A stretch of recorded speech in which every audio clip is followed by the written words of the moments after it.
Awesome.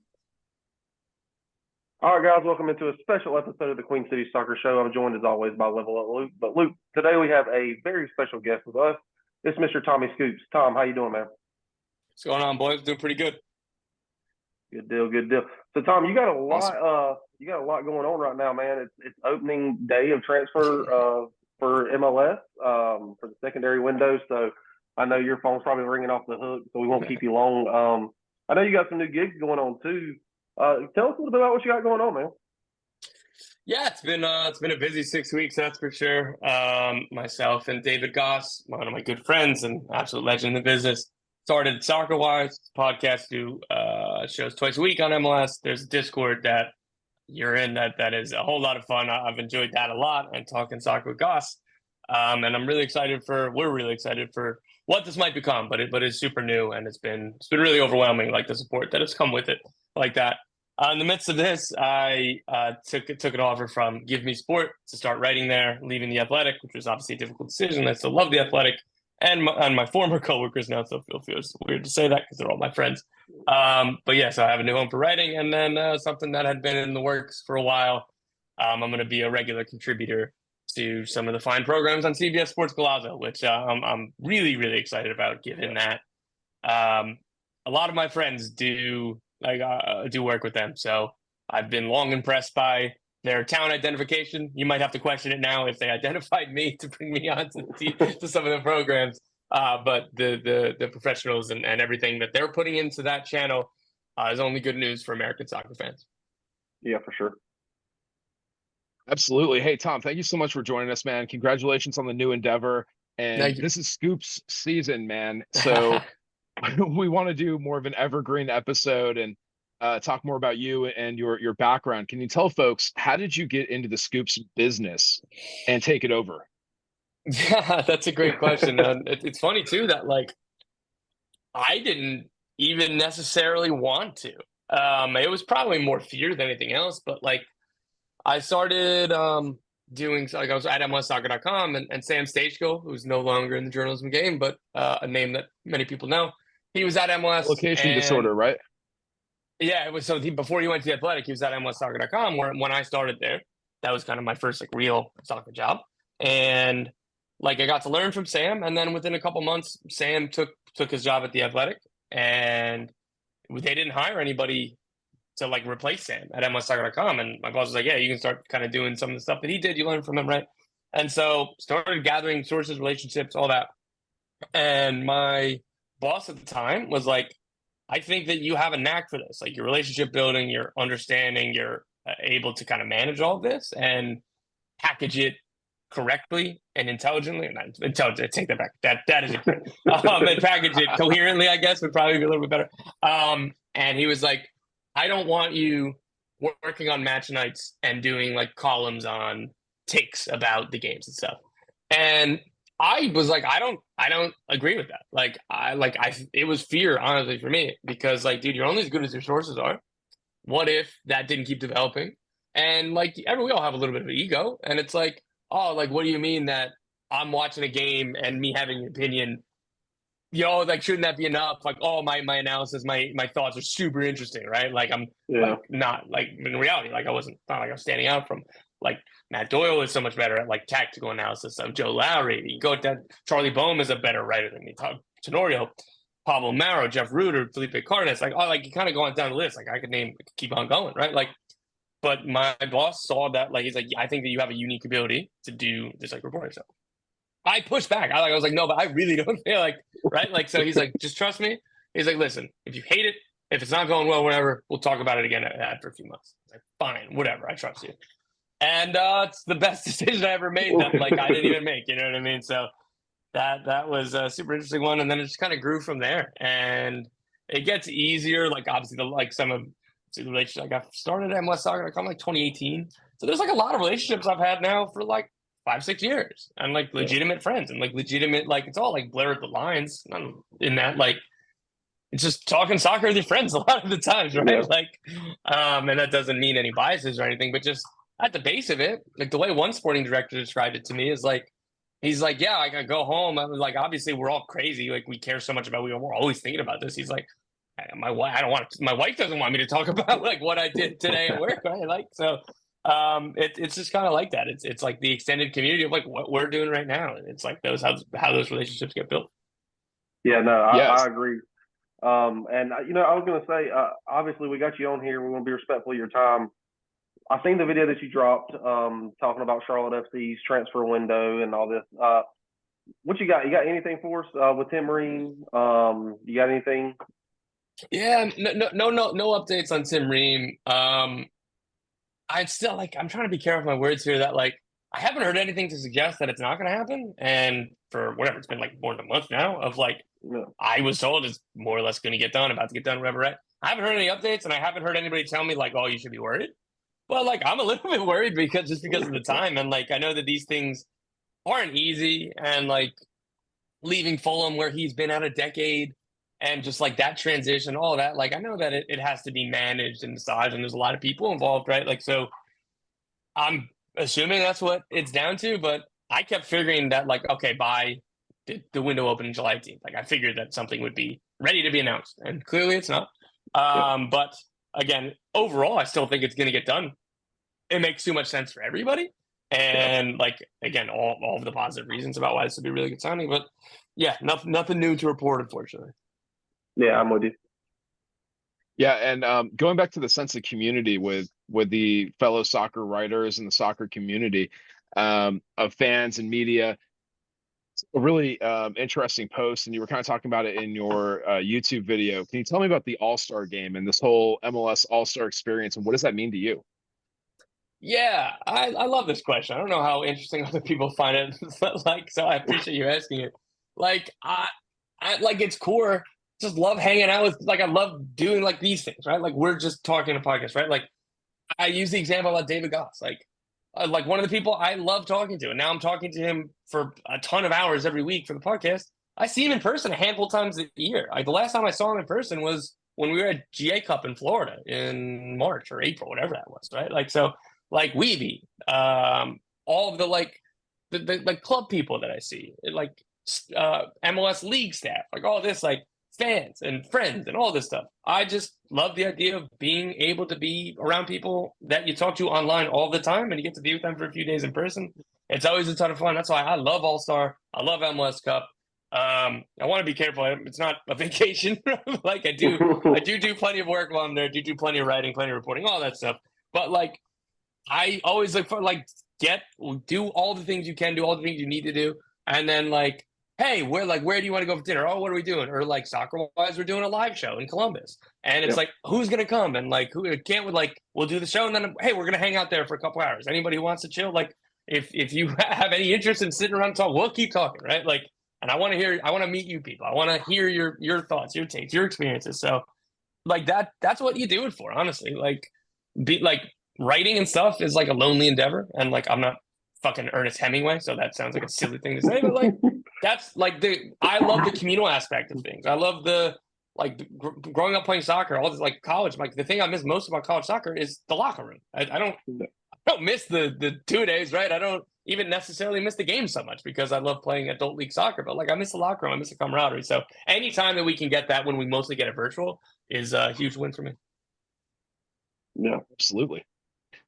So yeah, just going back to your background, and I see that you went to college in New Jersey. You're from New Jersey. How did you grow up around soccer yourself, and what was your introduction to loving the sport the way you do? Yeah, it's just always been in my blood. It's just always been in my life. My dad played college soccer, always into it. Obviously, sister played college soccer than I did, right? Like, it's just, I was like, we're a big sports family as well. So like, I love like God, American football, like basketball, like particularly now it's like NBA and soccer, whatever I have the time. But like, so sports was just always something that our family revolved around. We would plan vacations on like family's big New York Giants fans. Okay, schedule comes out. Who are the road trips that they're on? Oh, let's go to Arizona in November. And while we're there, let's go to the Giants game. Oh, we're going to go to the Grand Canyon. We'll do that on Friday. And then the Giants game on Sunday. Like, so that's just always been part of me. And soccer's always been my most passionate thing. It's what I was the best tattoo, which helps. Yeah. More so, 5'7". I wasn't a good basketball player. Baseball, once kids started being able to throw curveballs, I wasn't so good anymore. So, Feel that. yeah, like, so I wish I had a better way to give an answer other than like it's just always been part of me. Yeah, Love it. and Tom, talking about the live show coming up in Columbus, if you do have one in Charlotte anytime with Soccer Wild, I promise Oh, you'll have two people that'll be there. That heartbeat. I cannot tell that sounds like the areas outside the stadium in Charlotte, like again, like going for that inaugural match. I loved it. Like I Yeah. can think of few more fun places to be able to do a live show. So I hope that there's a big reason to come down because that sounds delightful. Yeah, Well, I only have one more question for you, and then I'll kick it over to Luke. But this isn't really the question; it's more of a thing that you said on Discord that I thought was hilarious. The question got asked: would you rather the New York Knicks win an NBA title or the U.S. men's national team win a World Cup? And your answer baffles me because it's the Knicks winning a world title. And I answered that in like 0.12 seconds. The only thing I had to think about is which GIF was I going to use of Jalen Brunson. Dude, yeah. So I'm like, well, that's part of it too. That like I work around the national team. Like, it's tough to not be a fan of like stuff your country's thing with like the Olympics and stuff too. But like the national team, like that's part of my job, Yeah. So the Knicks aren't part of my job. I get to be a dumb fan, like just get to be crazy. That's like what me and David, like Goss is a huge Knicks fan too. Like the amount of like our group chat with like Weeby and Doyle and like those guys.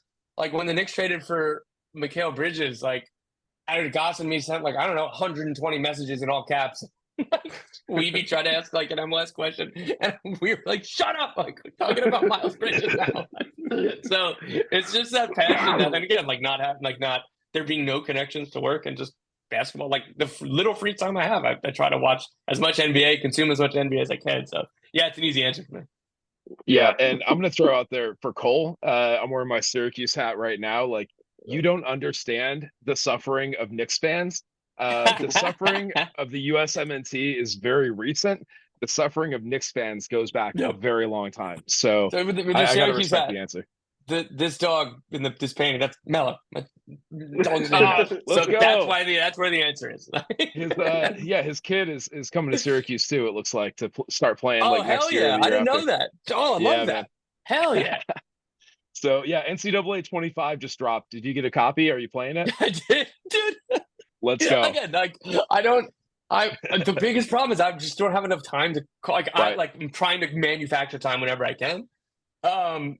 And like I'm leaving obviously for Columbus in a few days. Like, got to bring the PS5 with you, man. Bro, it's so much nostalgia. I'm so bad because I haven't even played Madden in like a dozen years either. So, like, dude, like, I'm used to like how it goes. Like, if you just have a fast running back, you just bounce it wide, and it's like, oh shit, this doesn't work anymore. And I'm trying to pass, and like I'm getting picked. Like, I just use Rutgers because I felt like to do the dynasty. I felt like for the brand I had to. And like, I don't know, we're playing like Maryland or something. Like, when it's not even like a game that is crazy. It's like not getting swarmed by like Penn State or something.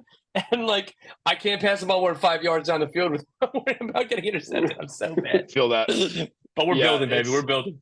It's brutal. I always start as a 1-star program, so I'm playing with UNC Charlotte here locally. Nice. And I totally feel you on the difficulty setting. But going related more to soccer, I know you're a big fan of Football Manager.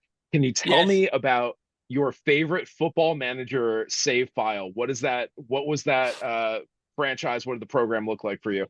Oh, I love this. So I found that the team, I need to have some sort of connection to the team to like really make it stick. Other than like I did an 1860 Munich save that I absolutely love, and I love my heart for up to 60s. But dude, like there's just when you get to the Bundesliga and there's 34 games, it just feels like too slow for me and like stuff like that. So like I find myself always in England. When I studied abroad, the team that was closest to me was Leyton Orient in London. Okay. And so either Leyton Orient, and I went to a few Charlton games. So either Leyton Orient or Charlton. And like, so my current FM 24 save that I haven't touched in a long time now is Charlton. And it's good fun. Looking forward to FM 25. And if I ever kind of wear off of if NCAA has the free time, like if I'm going to play a video game, we'll see if that goes back to FM at any point. But. Yeah. 25 is getting the Unreal Engine for the simulations. So that's going to be exciting. Yeah, I did. I used a mod. Have you messed around with any of the mods in Football Manager? My dude, I'm so technologically difficult that like one of my friends, I was like, I can't figure out how to install a face pack. Like, can you meet me? Like, I'm gonna bring my laptop to the bar. I'll buy you a couple, however long it takes. I don't know how to do it. And he did it in like 20 So, minutes, and then it's like, I'll buy you another beer. We can still hang out. Like, Yeah. I was like, it's embarrassing how quickly you did that. So no, I have not messed around with the mods very much. okay. I downloaded a 3 or 4 tier USA Pro Rel mod. Oh, the one So with it's like the 8 team divisions or pods or whatever it is. yeah, Conferences. yeah. Yeah, So nice. I was playing as Birmingham Legion in like the 3rd tier and trying to gain promotion up to MLS. So How was it? Was that fun? That it sounds was a good. blast. It was so much fun. All right. All right. Let's check that out. Yeah, man, Well, we gotta hook you up. I was just going to say, as far as the Knicks thing suffering, I'm a South Carolina Gamecocks fan. Luke knows this. So I can Yeah. assure you, if anybody knows about suffering, it is me. My son's 10, and I've told him that we're God's chosen people to suffer. I mean, it's coming. Teach him And young. then, Teach him young. yeah, well, we're Hornets fans. Oh. We're Panthers fans. So it's not. We're Braves fans. So we do get some relief a Oh, little thank bit. God. But We got a little something. And Charlotte FC's on the rise here, so like at least Yeah. get that. But yeah. oh man, a couple of those Yeah. was tough to hear. Yeah, so Charlotte FC's on the rise.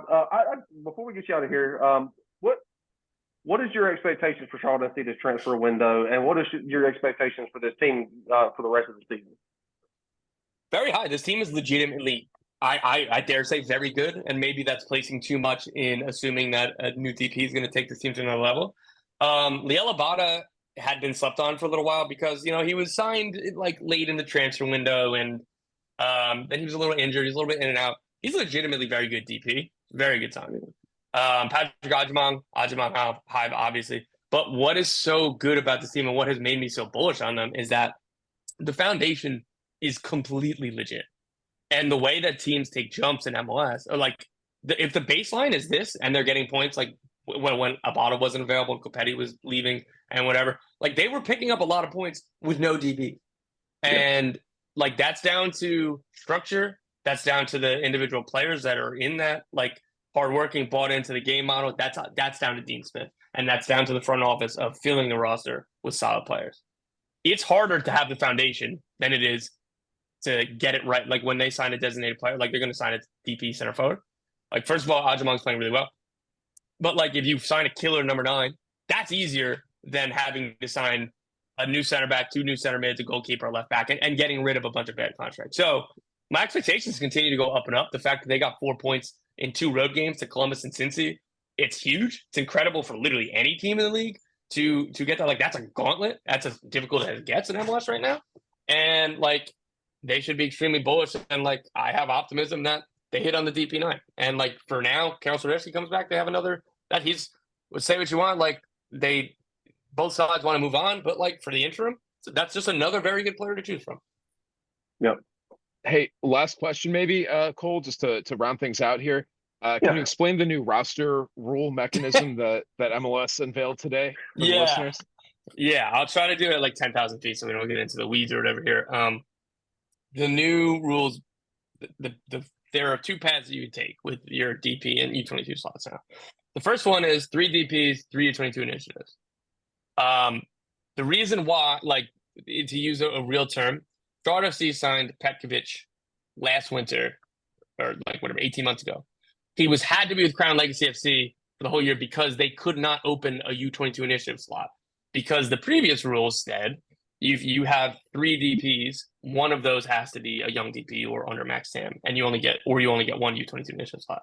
So now you get 3 DPs and 3 U22 initiative slots. There are no restrictions on either. It is like 3 senior DPs, 3 U22.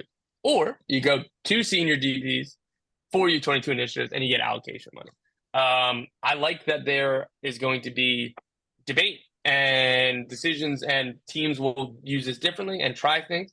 And the fact that the individuality is something that I like a lot, and teams being different. I'm very much assuming Charlotte's going to be a 3 DP, 3 U22 initiative team, but I could be wrong. And like the bottom line is this allows more discretionary spend from owners like David Tepper who want to spend more money. Another component of this is that teams are allowed to keep up to $3 million in allocation Yes. money from transfers. Yeah. Yeah. Do you Yeah. think And that's going to play a part? Do you think that's going to factor into like the growth of the league, or is that just kind of a decimal place change? no, I think that like because it's useful like that should help stir more like again allocation money. The best way to use it is extending your salary cap. So if you sell get Caleb Wiley for Atlanta, like they're gonna get north of 3 million in allocation money. Then like bang, you can buy down two max TAMS players or whatever the accounting comes down to. You can trade for an international slot much easier. You can trade for a player much easier. But like the best way to use allocation money is stretching the cap. So that's going to be very, very useful because the GMs I talk to are like, what would be more valuable than say a fourth DP spot would be if we had more room on the salary cap to address roster slots 6 through 12 or 7 through 15, right? So that is going to be very useful again if it works that way in practice. Yeah. Great. Hey, Cole, any more questions from your end? No, man, I'm good, Tom. Man, we really, really appreciate you coming on. Everybody knows where to find you, but in case they don't, where can they find you at? Yeah, just Twitter, Tom Bogert, give me sport. So like that would be you find all my stuff through my Twitter or whatever. Soccer wise, we have a Patreon if you guys are interested in checking it out. Again, I think you guys vouch for it's a lot of fun in there, and it's again just watching it evolve and hearing everybody's thoughts. It's all good stuff. It's a lot of fun, and it's like Discord wasn't a thing that I was super into until like in the last year. I absolutely love it, and like this chat is a big reason why. Yeah, and I'll echo that. I mean, this Discord with Soccer Wise. I'm in a few as well, and the Soccer Wise one is by far because you got so many people coming from different, from California, Ohio, Florida, Charlotte, and so it's really cool. But yeah, you've been very gracious with your time, Tom. Luke, you got anything else, man? No, we'll see you down at the soccer tournament in Cary, North Carolina next year, Tom. I'm so mad I was that I couldn't go this year, and because I couldn't the year before either. So hopefully next year I'm banking on it. There we go. All right, sounds good. Hey, all cheers. right. Thank you for your time. Yeah, thanks, man.